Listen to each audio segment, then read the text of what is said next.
sinigang na pampano.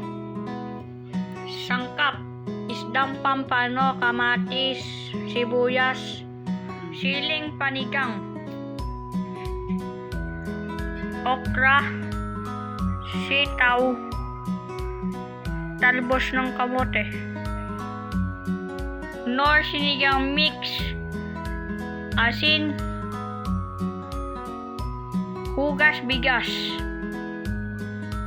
First step, isaling ang hugas bigas sa kaldero.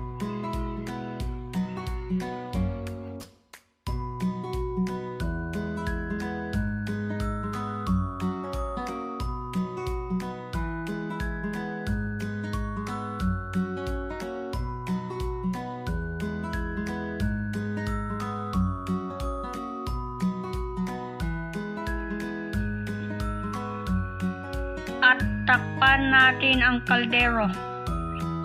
Ayan, kumukulo na ang tubig. Pwede na natin lagay ang isda. Mag-ingat po kayo sa paglagay ng isda para hindi po kayo mapaso.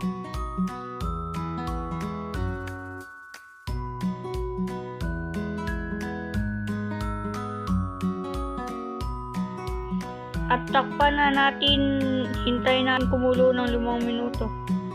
At kumukulo na, pwede na natin lagay ang ibang sangkap.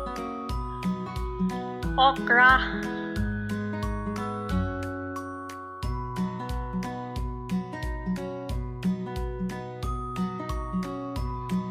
sitaw,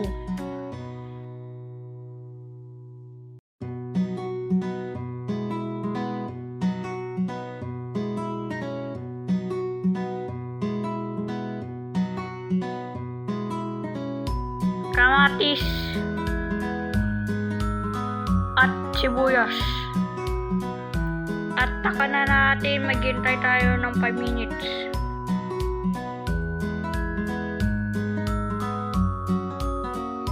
At lagyan natin ng patis at asin, pampalasa.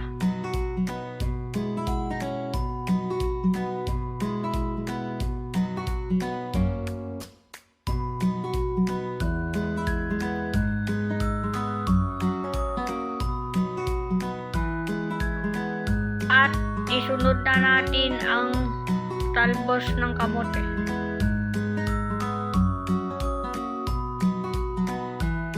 At siling panigang. Tapos takpan.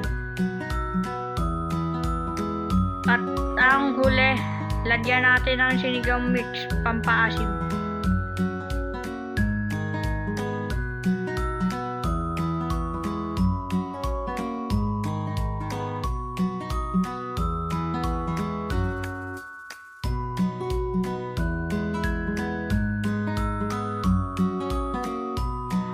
At tikman na po natin kung ayos na po sa lasa. Ayos, masarap na. Ayan, luto na ang ating sinigang na pampano.